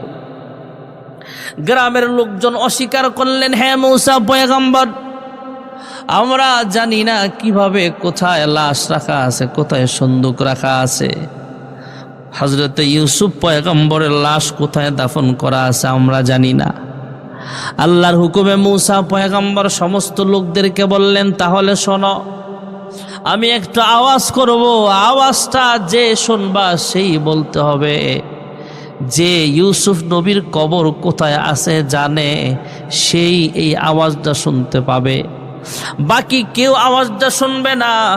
তবে যদি শোনার পরও, আওয়াজ শোনার পরও অস্বীকার করো, তাহলে কিন্তু ধ্বংস হয়ে যাবা, আযাব আসবে, তুমি ধ্বংস হয়ে যাইবা। মানে ইসরাইলের উম্মতেরা বুঝতে পারলেন মুসা পয়গম্বর ঠিকই বলেছেন, আযাব আসতে পারে।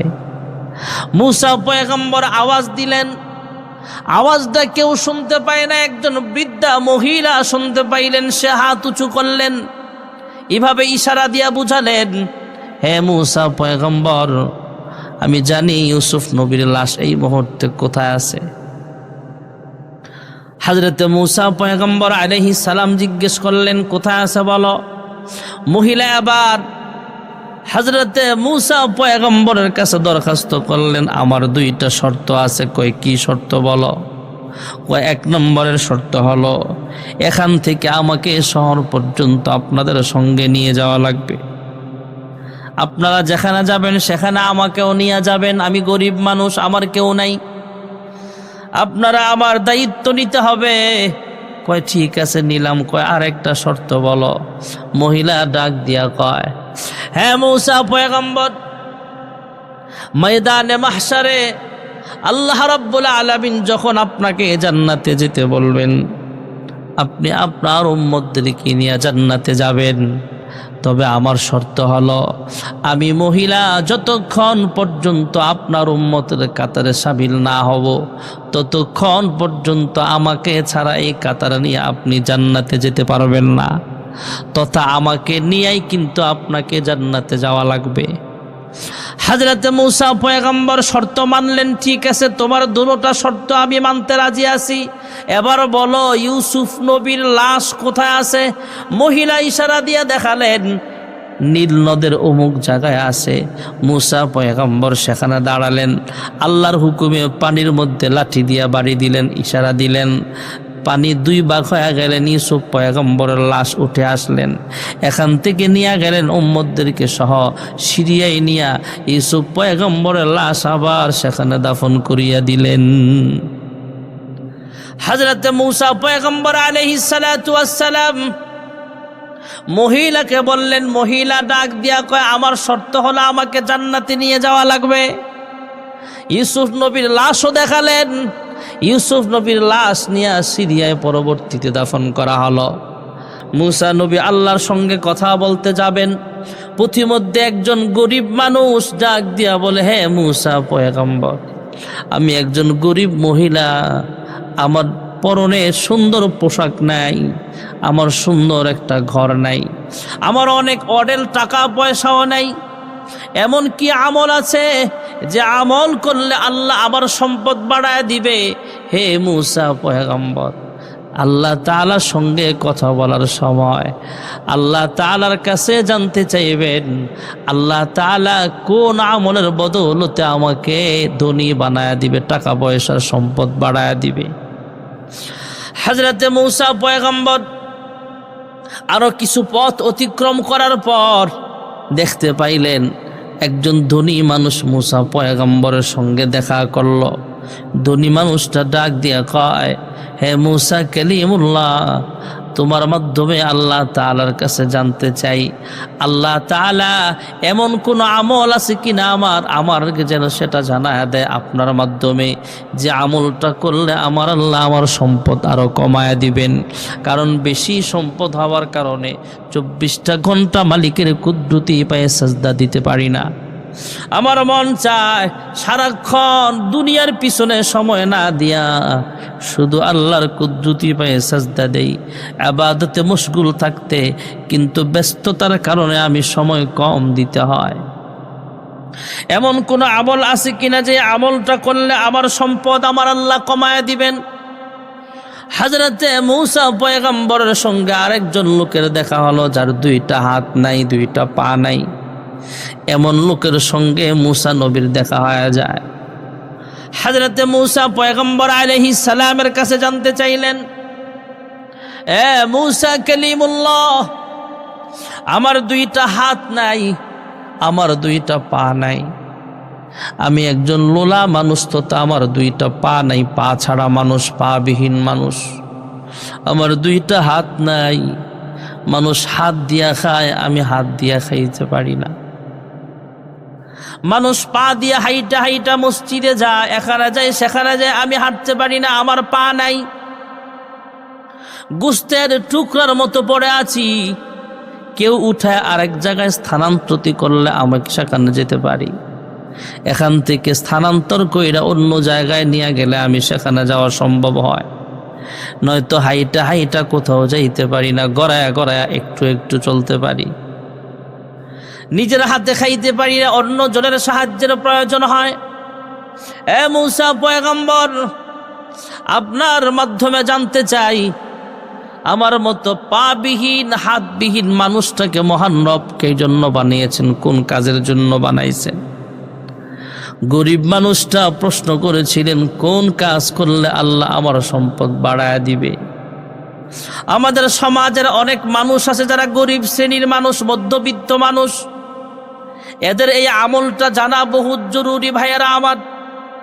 মুসা পয়গম্বর এই গরিব মহিলার ব্যাপারে মুসা পয়গম্বর যখন আল্লাহর কাছে জানতে চাইলেন, আল্লাহ জানায় দিলেন, হে মুসা কালিমুল্লাহ, যাবার সময় এই মহিলাকে জানায় দিও, এই মহিলা যেন বেশি বেশি মালিকের শুকরিয়া আদায় করতে থাকে। لئن شكرتم لأزيدنكم ولئن كفرتم إن عذابي لشديد। শুকরিয়া আদায় বেশি বেশি করতে হবে। আল্লাহ আমল দিয়া দিলেন, জানায়া দিলেন, যেই ধনী মানুষটা জিজ্ঞেস করেছিলেন, হ্যাঁ মূসা পয়গম্বর, আমার সম্পদ বেশি হওয়ার কারণে সব সময় ইবাদতে মশগুল থাকতে পারি না। আল্লাহ জানায় দিলেন, লোকটা বেশি বেশি শুকরিয়া আদায় করার কারণে এই হালত হয়েছে। শুকরিয়া আদায় করা কমায়া দিলে সম্পদও আস্তে আস্তে কমিয়া যাবে, জানায়া দিও। পৃথিবীতে অনেক বড় বড় আল্লাহওয়ালা ছিলেন, যারা অনেক পয়সাওয়ালাও ছিলেন। এক আল্লাহওয়ালা, অনেক বড় বুজুর্গ মানুষ, হাজার হাজার মুরিদান আছে ওনার, ভক্ত আছে ওনার। অন্য দেশ থেকে কয়েকজন আল্লাহওয়ালা ওনাকে দেখার জন্য রওনা হলেন। যায়া দেখলেন, এই আল্লাহওয়ালার খবর নিয়ে দেখলেন উনি দেশের মধ্যে সবচেয়ে বড় ধনী মানুষ, উনি একজন বড় প্রভাবশালী মানুষ। যে আল্লাহওয়ালার সঙ্গে দেখা করার জন্য আসছেন স্থানীয় এই বুজুর্গ বড় একজন পয়সাওয়ালা মানুষ, রাজ পরিবারের মানুষ, কোটি কোটি টাকার সম্পদ দেখা যায়, রাজপ্রাসাদ দেখা যায়। এবার আল্লাহওয়ালা ধনী মানুষের সঙ্গে, ধনী বুজুর্গের সঙ্গে দেখা না কইরা ওই লোকগুলো চলে যাচ্ছিলেন। ওই বাদশাহ বুঝতে পারলেন, রাজমহলে বসবাসকারী আল্লাহওয়ালা বুঝতে পারলেন এই দুইজন লোক কেন আসছিল। আল্লাহ তাআলা ওনার অন্তরে ঢেলে দিয়েছেন, এলকা করে দিয়েছেন। উনি দারোয়ান দিয়া, পুলিশ দিয়া দুইজনকে অ্যারেস্ট কইরা সামনে নিয়ে আসলেন, অথবা দারোয়ান পাঠালেন তারা খবর নিয়ে সামনে আনো। যেই দুইজন লোক রাজ সিংহাসনে ঢুকছে, কি মতলব দিয়া ঢুকছে আমি ভালো করে জানি, নিয়ে আসো। এই দুজনকে সম্মানের সঙ্গে যখন বাদশার সামনে হাজির করা হলো, উনি ডাক দিয়া বলেন, তোমাদের দুজনের ডিউটি হলো, তোমরা কেন আসছিলা? কয় আসছিলাম কি কাজে? কয় আসছিলাম হলো আপনার কাছে, কিন্তু আপনি তো অনেক পয়সাওয়ালা মানুষ। আমাদের সমাজের অনেক লোকের ধারণা হলো বুজুর্গ মানুষ আবার এত পয়সাওয়ালা হয় কিভাবে। আমাদের দেশে বিদেশে অনেক বুজুর্গ আছে, পীর সাহেব আছে, অনেক পয়সাওয়ালা। আমরা সাধারণ মুসল্লিদের ধারণা হলো পীর সাহেব এত পয়সার মালিক আবার কিভাবে হলো। আল্লাহ বানাইলে হতেও পারে।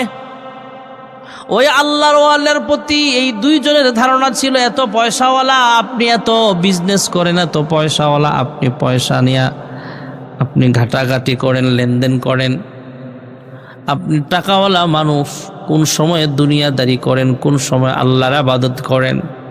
আমাদের মনের ভিতরে আমরা কনফিউশনে ছিলাম, আমরা দ্বিধাদ্বন্দ্বে ছিলাম। এত বড় আল্লাহওয়ালা আবার এত পয়সাওয়ালা হয় কিভাবে? বাদশাহ রাজা রাজমহল থেকে হুকুম দিলেন, দুইজনের হাতে দুইটা পানি ভর্তি গ্লাস দাও। একদম পানি ভর্তি গ্লাস দুইজনের হাতে ধরায়া দিলেন। আমার রাজ সিংহাসনের চতুর্পাশে তোমরা ঘুরে আসবা, এখান থেকে যাইবা পুরা রাজমহলের চতুর্পাশে ঘুরে আবার এখানে আসতে হবে। হাতের মধ্যে যে পানি ভর্তি গ্লাস আছে, এই গ্লাসটা নিয়ে হাঁটবা। দুইজন দারোয়ান লাঠিয়াল বাহিনী তাদের পিছনে লাগায়া দিলেন, পিছনে লাঠিয়াল বাহিনীও লাগায়া দিলেন। রাজমহল ঘুইরা আবার এখানে আসবে, তবে গ্লাসের এক ফোঁটা পানিও যাতে নিচে না পড়ে। গ্লাসের পানি পড়বে আর তাদের পিঠের মধ্যে ইচ্ছা মতো মার দেওয়া হবে, লাঠি চালান দেওয়া হবে। লাঠিয়াল বাহিনীও দিয়া দিলেন।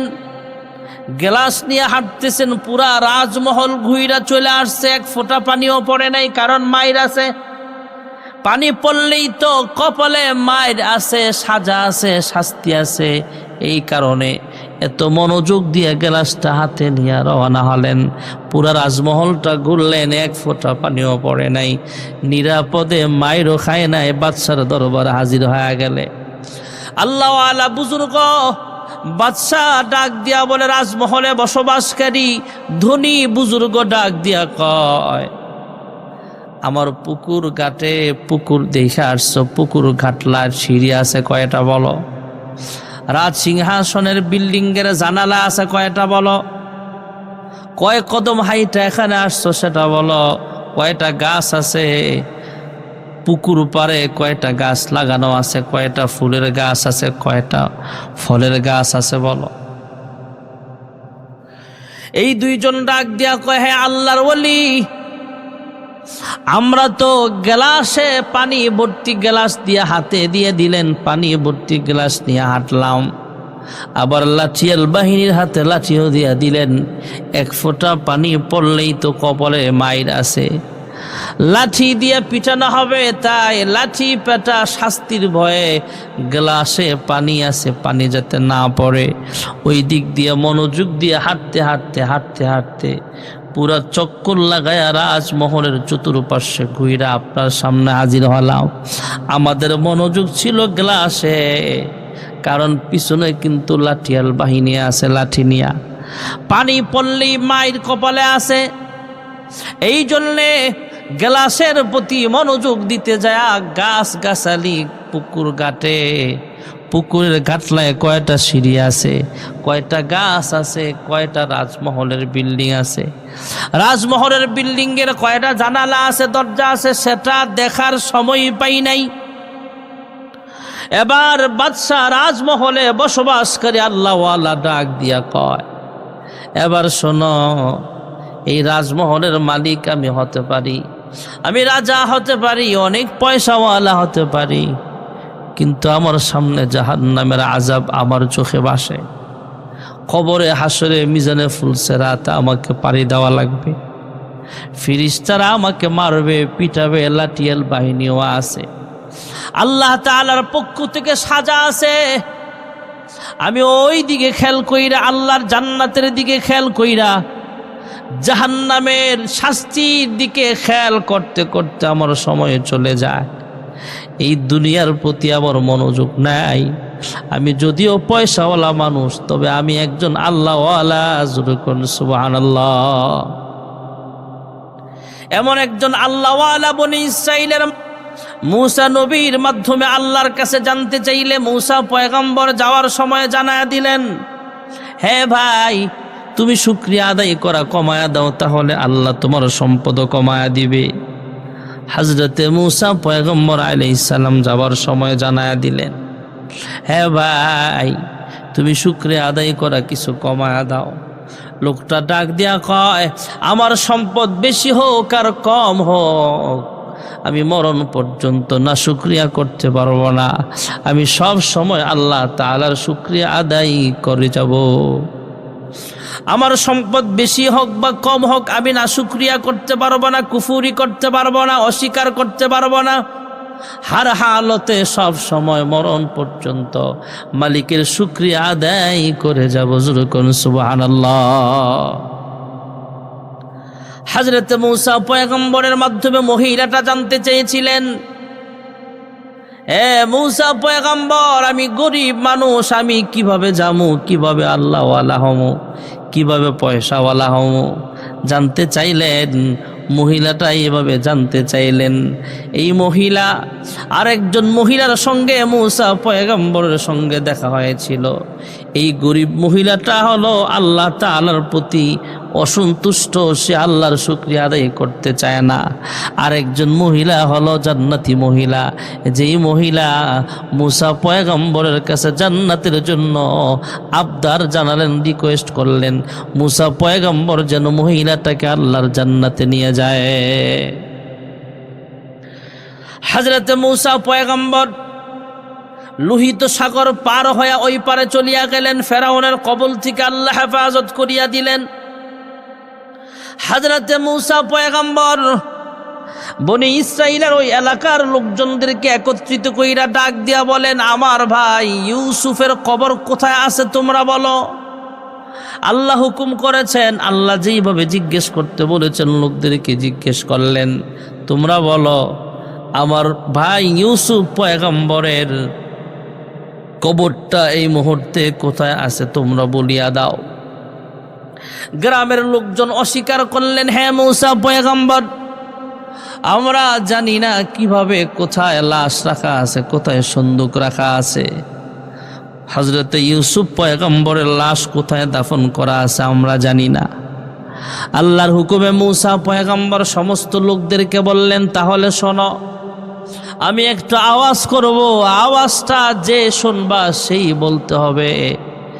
যে ইউসুফ নবীর কবর কোথায় আছে জানে, সেই এই আওয়াজটা শুনতে পাবে, বাকি কেউ আওয়াজটা শুনবে না। তবে যদি শোনার পরও, আওয়াজ শোনার পরও অস্বীকার করো, তাহলে কিন্তু ধ্বংস হয়ে যাবা, আযাব আসবে, তুমি ধ্বংস হয়ে যাইবা। বনি ইসরাইলের উম্মতেরা বুঝতে পারলেন মুসা পয়গম্বর ঠিকই বলেছেন, আযাব আসতে পারে। মুসা পয়গম্বর আওয়াজ দিলেন, আওয়াজটা কেউ শুনতে পায় না, একজন বৃদ্ধা মহিলা শুনতে পাইলেন, সে হাত উঁচু করলেন, এভাবে ইশারা দিয়া বুঝালেন, হে মুসা পয়গম্বর, আমি জানি ইউসুফ নবীর লাশ এই মুহূর্তে কোথায় আছে। হযরতে মুসা পয়গম্বর আলাইহিস সালাম জিজ্ঞেস করলেন, কোথায় আছে বলো। মহিলা আবার হযরতে মুসা পয়গম্বরের কাছে দরখাস্ত করলেন, আমার দুইটা শর্ত আছে। কয় কি শর্ত বলো। কয় এক নম্বরের শর্ত হলো, এখান থেকে আমাকে শহর পর্যন্ত আপনাদের সঙ্গে নিয়ে যাওয়া লাগবে, আপনারা যেখানে যাবেন সেখানে আমাকেও নিয়ে যাবেন, আমি গরিব মানুষ, আমার কেউ নাই, আপনারা আমার দায়িত্ব নিতে হবে। কয় ঠিক আছে নিলাম। কয় আরেকটা শর্ত বলো। মহিলা ডাক দিয়া কয়, হ্যাঁ মুসা পয়গম্বর, ময়দানে মাহশারে আল্লাহ রাব্বুল আলামিন যখন আপনাকে জান্নাতে যেতে বলবেন, আপনি আপনার উম্মতদেরকে নিয়ে জান্নাতে যাবেন। তবে আমার শর্ত হলো, আমি মহিলা যতক্ষণ পর্যন্ত আপনার উম্মতের কাতারে শামিল না হব, ততক্ষণ পর্যন্ত আমাকে ছাড়া এই কাতারে নিয়ে আপনি জান্নাতে যেতে পারবেন না, তথা আমাকে নিয়েই কিন্তু আপনাকে জান্নাতে যাওয়া লাগবে। হযরতে মুসা পয়গম্বর শর্ত মানলেন, ঠিক আছে তোমার দুটোটা শর্ত আমি মানতে রাজি আছি, এবার বলো ইউসুফ নবীর লাশ কোথায় আছে। মহিলা ইশারা দিয়ে দেখালেন, নীল নদের অমুক জায়গায় আছে। মুসা পয়গম্বর সেখানে দাঁড়ালেন, আল্লাহর হুকুমে পানির মধ্যে লাঠি দিয়া বাড়ি দিলেন, ইশারা দিলেন, পানি দুই ভাগ হয়ে গেলেন, ইউসুফ পয়গম্বরের লাশ উঠে আসলেন। এখান থেকে নিয়ে গেলেন উম্মতদেরকে সহ, সিরিয়ায় নিয়া ইউসুফ পয়গম্বরের লাশ আবার সেখানে দাফন করিয়া দিলেন। হযরতে মুসা পয়গম্বর আলাইহিস সালাতু ওয়াস সালাম মহিলাকে বললেন, মহিলা ডাক দিয়া কয়, আমার শর্ত হলো আমাকে জান্নাতে নিয়ে যাওয়া লাগবে। ইউসুফ নবীর লাশও দেখালেন, ইউসুফ নবীর লাশ নিয়ে সিরিয়ায় পরবর্তীতে দাফন করা হলো। একজন মহিলা হলো জান্নাতি মহিলা, আর আরেকজন মহিলার কথা বলছিলাম, যেই মহিলা আল্লাহর শুকরিয়া আদায় করতে চায় নাই। মুসা পয়গম্বর গরিব মহিলাকে জানায়া দিলেন, হ্যাঁ মহিলা, তুমি বেশি বেশি মালিকের শুকরিয়া আদায় করো, তাহলে তোমার বরকত আমার আল্লাহ বাড়ায়া দিবেন। আল্লাহ রাব্বুল আলামিন কুরআনুল কারীমও বলেন, লা ইন শাকারতুম লা আযীদান্নাকুম ওয়া লা ইন কাফারতুম ইন্না আযাবী লাশাদীদ। বেশি বেশি শুকরিয়া আদায় করলে নিয়ামত বাড়ায়া দিবেন আমার আল্লাহ। মহিলা ঘর থেকে বের হইয়া চোখ রাঙ্গায়া ডাক দিয়া কয়, হে মুসা পয়গম্বর, তোমারও আকল নাই, তোমার আল্লাহ তাআলারও আকল নাই। কয় কেন? কয় আমার তো কিচ্ছু নাই, আমি একজন গরিব মানুষ, ছোট্ট একটা ঘরে বসবাস করি, ছেঁড়াফেরা কাপড় ব্যবহার করি, পুরাতন কাপড়, আমার সুন্দর কাপড় চোপড়ও নাই, আমার কিচ্ছু নাই, আমি কিভাবে মালিকের শুকরিয়া আদায় করব? আসমান থেকে একটা গজব আসলো, এই মহিলার সেই করে ঘরটাও গজব দিয়ে আল্লাহ ধ্বংস করিয়া দিলেন। কারণ এই মহিলা শুকরিয়া আদায় করার মতো কিছু না কিছু তো অবশ্যই আছে, হাত আছে, পা আছে, জবান আছে, মাথা আছে, চোখ আছে, এগুলা নিয়েও তো আল্লাহ তাআলার শুকরিয়া আদায় করা যায়। আরেকজন লোক যে মুসা পয়গম্বরকে বলেছিলেন, মুসা পয়গম্বরের মাধ্যমে জানতে চায়, আমাকে আল্লাহ কেন বানালেন, আমাকে কেন বানিয়েছেন, কোন কাজে লাগাইবার জন্য বানিয়েছেন? আল্লাহ জানায়া দিলে মুসা পয়গম্বর যাওয়ার সময় জানায়া দিলেন, হ্যাঁ ভাই, তোমার আল্লাহ জাহান্নামের একটা ছিদ্র ফিল আপ করার জন্য আমার আল্লাহ বানিয়েছেন। লোকটা জবান খুলে বললেন, আলহামদুলিল্লাহ, মুসা পয়গম্বর এই লোকটাকে ধমক দিয়া কয়, তোমাকে জাহান্নামে দিবে, তারপরও তুমি কেন এভাবে আলহামদুলিল্লাহ বললা? লোকটা জবান খুইলা কয়, আল্লাহর মন চাইছে, তারপরও তো একটা কাজে লাগাইবে, এই জন্য শুকরিয়া আদায় করলাম। এই লোকটা জিব্বাটা লড়ায় লড়ায় মালিকের দরবারে ডাক দিয়া কয়, অগো পরওয়ারদিগার আলম, অগো আল্লাহ তাআলা, আমাকে জাহান্নামের ছিদ্র ফিল আপ করার জন্য বানাইছো বুঝলাম, তবে আমার দেহটাকে এত লম্বা বানায় দিও, আমার শরীরটাকে এত মোটা তাজা বানায় দিও, আমার একার দ্বারা যাতে জাহান্নামটা ভরপুর হয়ে যায়, ফিল আপ হয়ে যায়, তোমার অন্য কোনো বান্দা বান্দি যাতে জাহান্নামের আগুনে জ্বলতে না হয়। এই কথাগুলো আল্লাহ তাআলার পছন্দ হয়ে গেছে। এই লোকটাকে আল্লাহ তাআলা সুস্থ বানায় দিলেন, হাত পা গজা, সে সুস্থ হয়ে গেছে। পরবর্তীতে মুসা পয়গম্বরকে আল্লাহ জানায় দিলেন, যাওয়ার সময় জানায় দিও এই লোকটা একজন জান্নাতি মানুষ। জোরে কোন সুবহানাল্লাহ।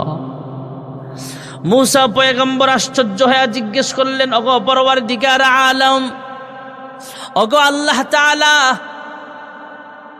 একটু আগেই না আমাকে সংবাদ জানিয়েছো লোকটা জাহান্নামে জ্বলবে, জাহান্নাম আর জান্নাতের একটা ছিদ্র ফিল আপ করার জন্য বানাইছ, আবার কিছুক্ষণের ভিতরে এমন কি ঘটেছে যার কারণে লোকটা জান্নাতি হয়ে গেছে?